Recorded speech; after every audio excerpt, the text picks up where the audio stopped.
నా ప్రియమైన దేశ ప్రజలందరికీ నమస్కారం. మనందరికీ తెలిసిందే, సార్వత్రిక ఎన్నికలు దేశమంతటా జరుగుతున్నవి. ఆయా పార్టీలు, ఆయా అభ్యర్థులు తమ అభ్యర్థిత్వాన్ని పరీక్షించుకోవాలని సమాయత్తమవుతున్నారు. అయితే ముఖ్యంగా తెలియజేయనిదేమనగా, ప్రజాస్వామ్యంలో పౌరులు కీలక పాత్ర వహిస్తారని, మీ ఓటు హక్కు విలువ తెలుసుకోమని భారత ఎన్నికల కమిషన్, అనేక ఎన్జిఓలు కూడా ఓటర్ అవేర్నెస్ సెషన్స్ పెడతా ఉన్నారు. కొన్ని వీడియోస్ చేస్తూ ఉన్నారు, కొన్ని షార్ట్స్, రీల్స్. అయితే నేను ఎంచుకున్నది ఏమనగా, మీ అందరికీ ఒక విషయం తెలపాలనుకుంటున్నాను. హౌ ఇండియా ఓట్స్ అనే విషయాన్ని తెలుసుకోవాలి.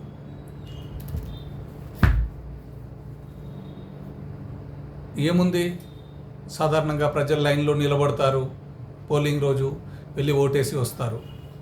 ఇదే కదా జరుగుతుంది స్వాతంత్రం వచ్చిన తర్వాత నుంచి ఇప్పటివరకు జరుగుతుంది, అదే కదా అంటారు. కానీ అది కాదు.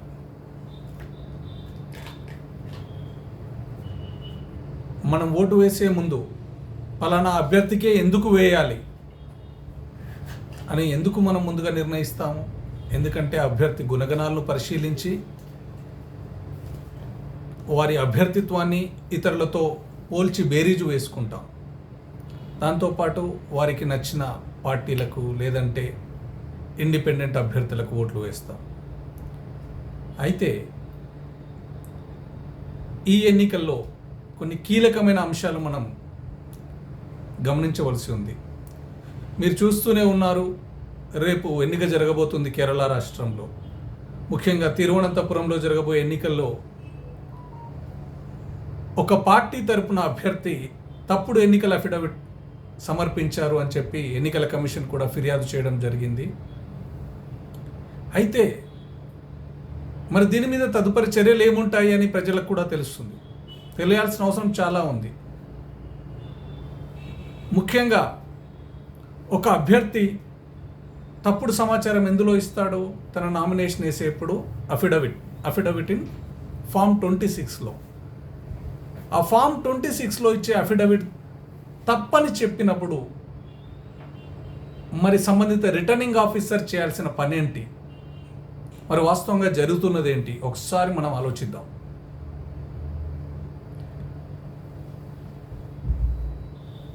అభ్యర్థికి సంబంధించిన పూర్తి సమాచారం, ముఖ్యంగా వారి ఆస్తులు, అప్పులు, వారి విద్యార్హతలు,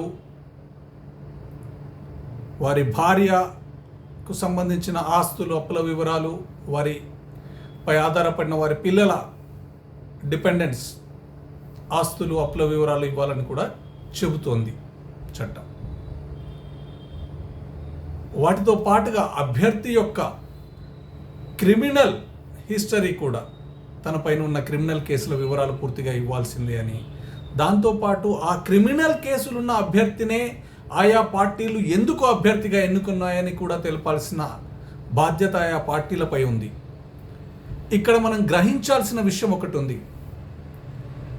గౌరవ అత్యున్నత న్యాయస్థానం, భారత అత్యున్నత న్యాయస్థానం సుప్రీంకోర్టు అనేక కేసుల్లో ప్రజాస్వామ్యం యొక్క ప్రాశస్త్యతను కొనియాడుచు, ఈ ప్రాశస్త్యతను కాపాడాలని చెప్తూ ప్రజాస్వామ్య పరిరక్షణ కొరకు చక్కటి తీర్పులు ఇచ్చింది.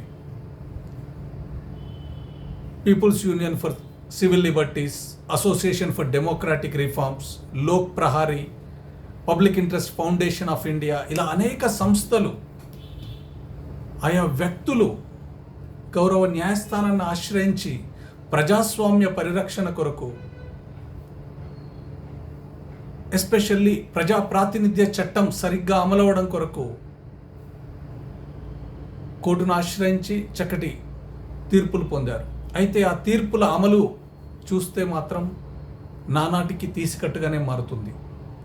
కొన్ని విషయాల్లో పర్వాలేదనిపిస్తున్నప్పటికీ వాస్తవికంగా చూస్తే ఇన్ రియాలిటీ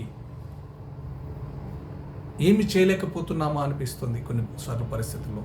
ఎందుకంటే తప్పుడు అఫిడవిట్ ఇచ్చిన అభ్యర్థులు ఎన్నికల్లో గెలుపొందడం, ఆ తర్వాత ఎలక్షన్ పిటిషన్లు వారికి అగెనెస్ట్ వేయడం, మరి చట్ట ప్రకారం 6 నెలలలో సెక్షన్ 86(7) ప్రకారం 6 నెలల్లో డిస్పోజ్ అవ్వాల్సిన ఎన్నికల పిటిషన్ 6 ఏళ్ళైనా కూడా తుది తీర్పునకు నోచుకోకపోవడం, దాని మూలంగా ప్రజలకు కూడా ఇదొక ప్రహసనంలా మారిందా అనిపిస్తోంది.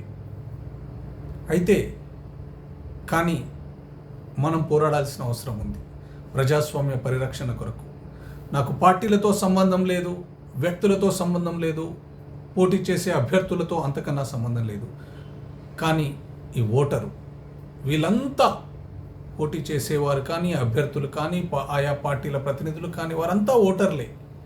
మరి మనం ఎన్నుకునేవారు ప్రజాస్వామ్య పరిరక్షణలో తమ వంతుగా ఉండడానికి చిత్తశుద్ధి కలిగి ఉంటారా అనేది మనం వాళ్ళ అఫిడవిట్ చూసైనా కొంత నేర్చుకోవాల్సిన అవసరం ఉంది.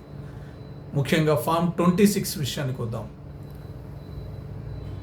16th February 2018 లోక్ ప్రహరీ వర్సెస్ యూనియన్ ఆఫ్ ఇండియా కేసులో తీర్పు వచ్చిన తర్వాత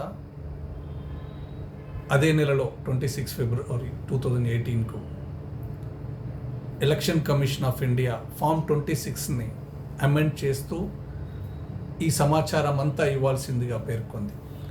ఆ తర్వాత సెప్టెంబర్ నెలలో, అదే సంవత్సరం సెప్టెంబర్ నెలలో public interest foundation of India వారు దాఖలు చేసిన కేసులో గౌరవ సుప్రీంకోర్టు తీర్పునిస్తూ క్రిమినల్ కేసుల వివరాలు తప్పక పొందుపరచాల్సిందే, అది ఆయా పత్రికల్లో వారి క్రిమినల్ కేసుల వివరాలు పబ్లిష్ చేయాలని చెప్పింది.